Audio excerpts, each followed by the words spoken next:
Alright, so Rubin's business, this is paper May June 21, variant 23. So the case study says that Rubin started business studies at school. After she left school, he worked in a fast food takeaway serving customers. Rubin has inherited 50,000 from his grandparents and wants to start a new business. So the main thing is it is going to be a starting business. As we have discussed earlier, that first we have to see what type of business it is. Is it a successful business, a struggling business, or a startup? So over here we can see it's a startup business and wants to start a new business. However, he is aware that starting a business has a high risk of failure. To reduce the risk involved, he is considering buying a fast food franchise. So the type of business would be the fast food franchise. If he chooses to buy a franchise, this will cost 50,000 and Rubin will have to decide on a suitable source of finance. So the cost of franchise only is going to be $50,000. Rest of the money, he has to obviously find the sources for other things. So a basic menu of food will be provided by the franchisor. This will include burgers and a fried chicken. The franchisee is allowed to add local dishes to the menu. So the good thing is he can add his own dishes, which is normally not the case in the franchises. So whenever we are opening the franchise of any particular brand like KFC, McDonald's, Hardee's, we'll have to stick with their menus and we cannot offer any additional things. Normally it is done. But in this case study, he says that we can offer, or he can offer, the new dishes as well. Rubin wants to only buy ingredients from local suppliers, as this will reduce the distance the ingredients are transported. So he will be buying the ingredients from the local markets. Rubin will need to recruit the employees. This could be either four full-time or 8 part-time employees. So we have got two options. Option number one is 4 full-time or 8 part-timers. Rubin is aware that there are many legal controls over employment. He plans to pay his employees only the minimum wage. So he is going to start up with the minimum wage rate, which is set by the government normally. Many other fast food takeaways pay above the minimum wage rate. So this is going to be the drawback for this guy, that he is going to pay lower against the market standard.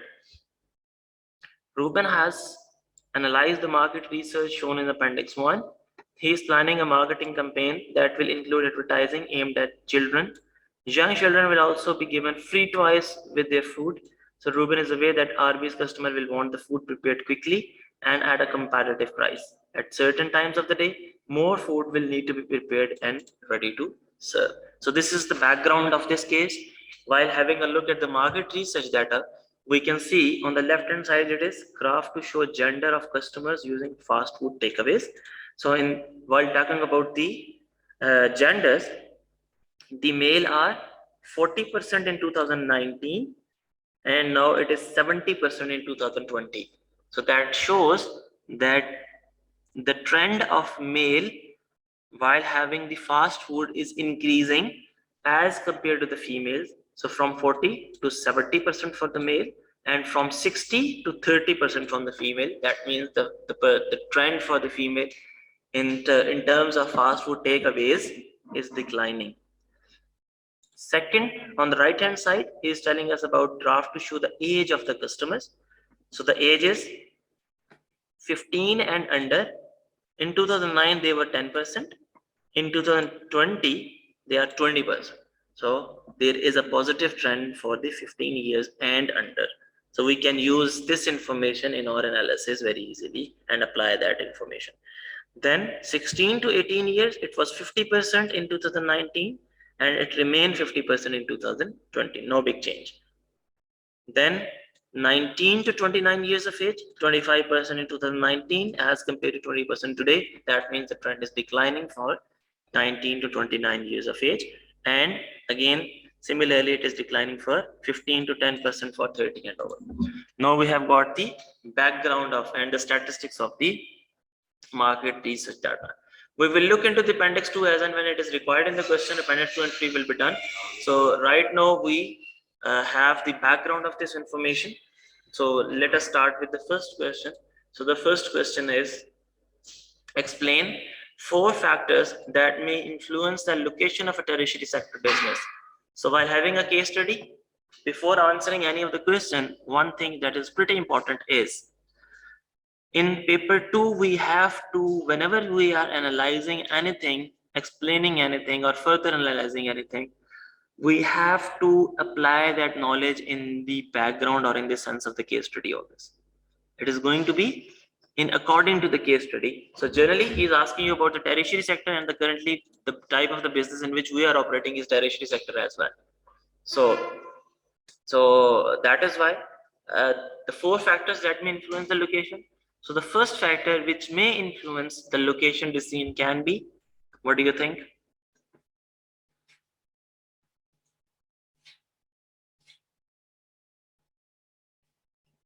Normally, the first factor of influencing the decision is to basically the number of consumers in that particular market.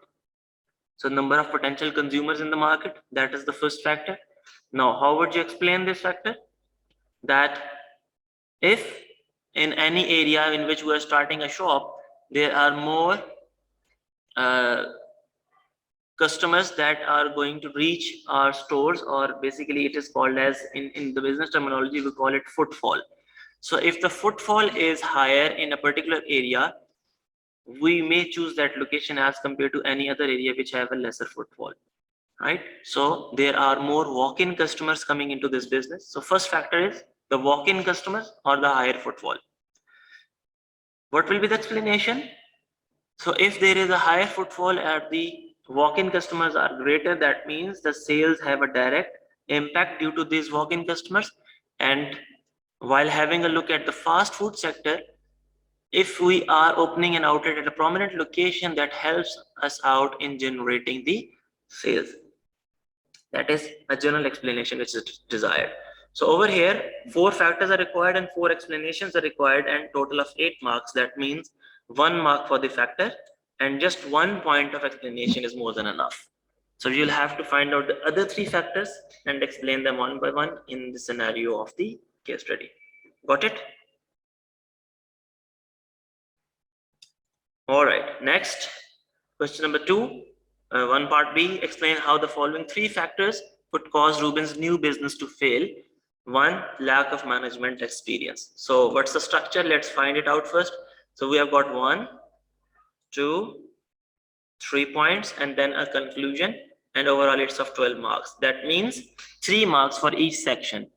So what we need to do is, we'll have to give at least 2 good points or 2 relative points and explain those 2 points in a little bit of detail. For example, if it says how lack of management can make or can cause the business to fail, you will have to explain any 2 points, relevant 2 points. So first point can be, if let's talk about the lack of management in finance section.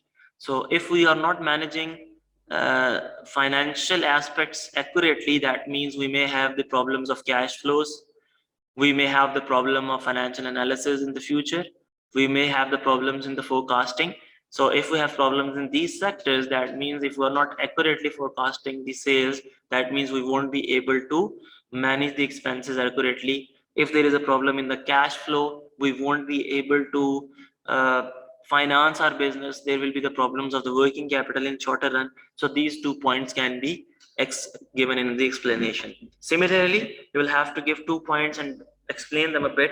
So the second one is the insufficient working capital. So how specifically working capital is going to cause an issue. So working capital is basically the short-term capital, day-to-day capital that is required.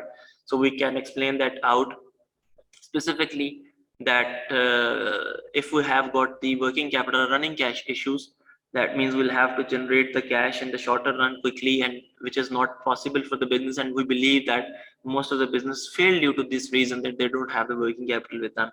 So you will have to pay the suppliers for the purchases, and if you don't have the money for that, paying the suppliers, they won't be giving you the credit in future, or they won't be giving you the goods in future, and you won't be able to convert those goods into the finished goods, or you won't be able to sell it to the consumers. In relation to this case study, in this case study, you are buying the ingredients from the local market, and let's suppose you are taking them on credit. That means they won't be granting you any credit in future if you are not paying them due to insufficient working capital. If you are not paying them at the right moment or the right times or agreed times, uh, there will be issues in buying the equipment, buying the raw materials from them. And in this case, this is going to be the materials which are required for the fast food sector. So insufficient working capital will be having an issue. Then the poor planning, you will have to explain similarly. And in the conclusion, what is the conclusion? Conclusion is the solution to the problems which you have told earlier. For example, in first point, we have mentioned that there is going to be the financial issues like the forecasting and analysis of the data. So what's the conclusion? Conclusion is to accurately forecast the data based on the accurate research, then do the analysis accurately so that we will be able to manage the expenses. In the working capital, you mentioned the cash flow issues. So keep a very strong check on the cash flows, that where the cash is generating. Don't offer a lot of credit to the customers. Try to manage the backup cash with you. So that is the solution. And then in the third, you might have given any point in the poor planning. So the solution would be go for the right one. So 3 points out of the 3 solutions of the previous 3 problems which we have explained would be your conclusion. Just one sentence for each would be enough. Then question number 2, using appendix 2, explain one external cost and one external benefit of Ruben's business. So appendix 2 is basically this one. So in newspaper article, he says that the government is concerned about the environmental damage caused by the fast food takeaways. Most of their litter in the streets comes from plastic cups and packaging. Takeaway food businesses do not want to change to more environmental friendly alternatives as they are more expensive than plastic ones. And a government spokesperson said, fast food takeaway business provide local employment for a large number of people. They also provide tax revenue. So there are 2 aspects, one drawback, one positive point.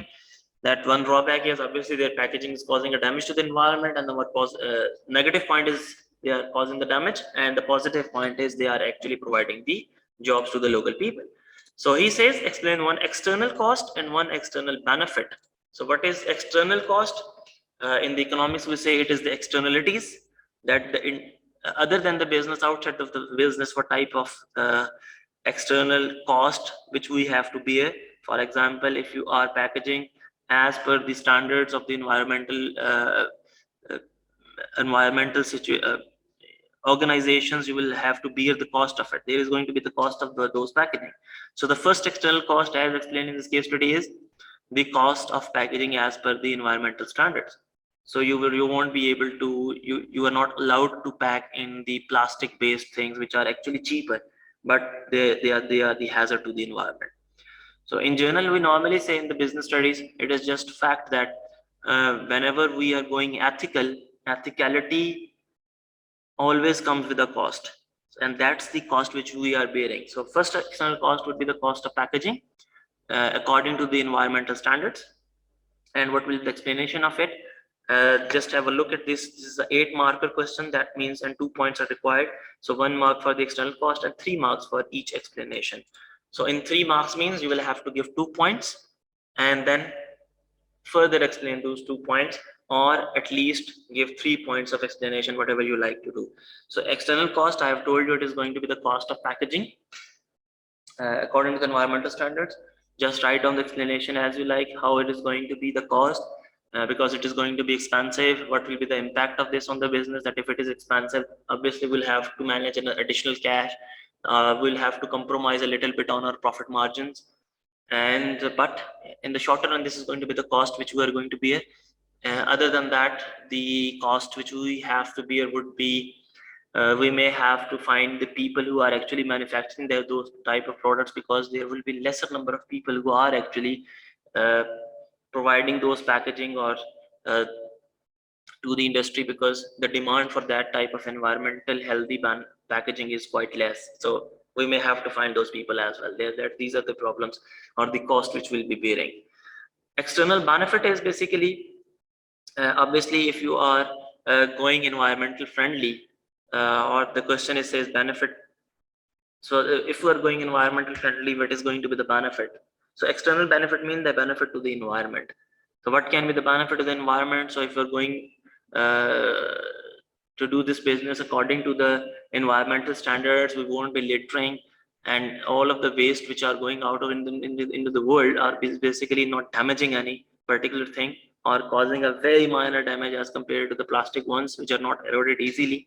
So this is going to be the benefit for the general community, that there will be lesser pollution, and there will be the dispose of cost for the government will be lesser in this case.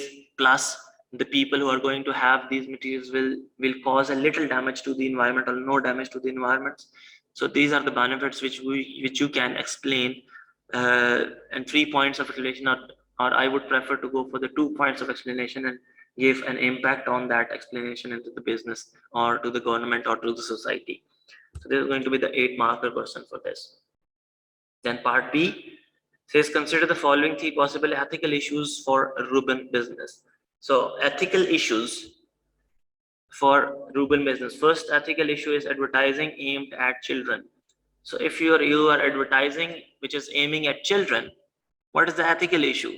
You are actually trying to promote the fast food industry into the children, right? So if a person is adult, obviously fast food has got a damage for everyone, but a damage for children will be long lasting. The reason is, if a damage has been done for the adult, it is going to be a little damage, because an adult do the exercise and do the stuff as well, and they can consume that, they can actually recover from it.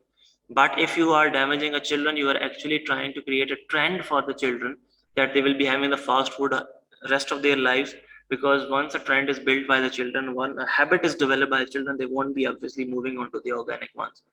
So that is going to be the possible ethical issue, and many people who, or the parents who don't like this idea, they will be actually retaliating against your brand. So that is going to be having an ethical issues with you. Second, seeking profit maximization by the paying low wages. So if you are paying low wages to the people, obviously the employee won't be satisfied. In your market, the market rate or the competitors are offering better wages, so you won't be having the better employees with you. And even then, if you are paying low wages, even you have got lesser number of people in your organization, but they will not be motivated. Plus the ethical issue specifically would be, they might actually form an alliance and retaliate against you, make a union and retaliate against you. A union can be of 2, 3, 4% as well. It's not that the union has to have at least 500 people. It's not like that. So they can like correlate or make a coalition and go for a strike against the business, that you are paying a very low wage rate which is far lesser than. Plus they will be higher employee turnover, because they will be leaving as and when they are getting the better jobs, and you will be bearing the cost of employment again. So this is going to be the problem which you are going to face. But in this question we will be specifically linked or specifically focusing on the ethical issues. So the ethicality, when you are paying the lower wage rate or the lowest wage rate, is basically the community won't be happy with this particular thing, and employees will be leaving this organization as soon as they can. They won't be motivated, and if they are not motivated, obviously they are not going to produce much. Only buying from local suppliers. So there won't be any big ethical issues if you are only buying from the local suppliers, because domestic, if you are buying the things from the domestic market, is not that bad. But obviously the market has to be natural, it has to be neutral. You will have to consider all of the people who are rest of the people who already are offering these type of product from other cities as well. So if there is a higher competition in one particular city and you are buying the product from that particular area, that means the rest of the areas will be neglected. So you can buy from the suppliers other than the local community. Obviously you will have to consider them, even if they are not offering, even if they are offering the same prices than your local community, then obviously you will have to prefer them as well, because you know that if the competition is high in your local area, there will be much pressure on those current suppliers, but all rest of the suppliers in other cities or other areas won't be having a positive impact. So ethically, while the question is related to the ethical issues, so we can say that ethically it is not good that buying things from one particular store and leaving the rest of the stores like this. So you will have to consider all of them. So this is basically how you are going to respond to this question. At the end you will have to give the conclusion. What's the conclusion? That means what is the way forward, what is the futuristic approach. Generally pick one point from each point, that advertising aimed at children, so what should you do? you should actually offer a kind of an organic product, and it never means that a fast food has all of the products which are not healthy for the people. Fast food also offers salads which are actually organic, which are actually healthy for the children. So if you are pointing out to the children's all of the materials or the fast food, all of the menu item which you are providing or offering to the people should be actually having the health benefit rather than the health deprivation. So that is going to be the solution to this problem. So the solution to this problem should be mentioned in the conclusion. Second problem is profit maximizing by paying the low wages. So go for the perks, go for the additional perks that anyone who is going to work better will be paid higher, or go for the bonuses or such type of stuff, so that you are actually trying to pay. If you are not paying 100% to everyone, at least pay to someone who is going to do the good job. So that can be the possible solution. Or tell them that after 3 months or so, when the sales are going up, we are going to obviously pay you better. Or you can link up their pay with the sales, that if the sales are, let's suppose you pay them 2% or 3% of the sales, so whatever the sales are, they will be paid. So obviously they will be motivated to develop more sales or generate more sales in this sector. So that's a conclusion for the second thing. And then third conclusion for the third thing, buying from the local suppliers, you can say yes, we can consider the rest of the suppliers too, we don't mind, but as far as they're providing the good quality materials, it's not necessary that all of the local suppliers are providing the good quality products. All right, question number 3, explain the possible effect of 4 legal controls over employment on the Reuben business. So 4 legal controls. So what is the legal control? First, you will have to go through it, that what type of legal controls do we have to the government set, and you will have to, this 8 marker question, you will have to give legal control number 1, give the explanation of the 1 point. And I will not deliberately explain this because I want you guys to research on it a little bit, and then give the legal control 1 and 1 sentence in the explanation or impact on the business, and then point 2 and the impact on the business. Just research on it. If you're unable to solve it, I'll explain it by myself to you guys. 3B is consider the benefits of having the part-time employees or the full-time employees. What do you think Ruben should choose for his business? Justify your answer. So actually, this is the 12 marker question, and we have got 3 sections. So each section carries 4 marks. That means you will have to give 2 benefits of part-time employees, 1 disadvantage of the part-time employees, or vice versa, 1 advantage and 2 disadvantages. Obviously we'll have to stick with one thing, which we obviously will have to choose one in recommendation. So for example, if you're choosing part-time employees against the full-time employees, give 2 benefits of the part-time, 1 drawback of the part-time. Then in the full-time, if you're not choosing the full-time, that means 2 drawbacks of the full-time and 1 benefit of the full-time. And whenever you're giving the drawback, at least try to give solution of 1 drawback in this point, so that will be trying that will be covered in the 4th mark. So recommendation of the 4 marks means way forward. So the solutions to the problem which are left behind, for example, 1 disadvantage of part-time employees, if it is not explained in this section, you can give the solution to that particular drawback in the recommendation section. 2 drawbacks were given for the full-time employees, so you can give 1 solution in the recommendation and 1 inside the full-timers as well. And then the last one, which is other than that, you can see the futuristic approach, you can actually share it. So that's all related to the question number 3, 3 part B. Let me restart this session, and we will have another session for question number 4, right?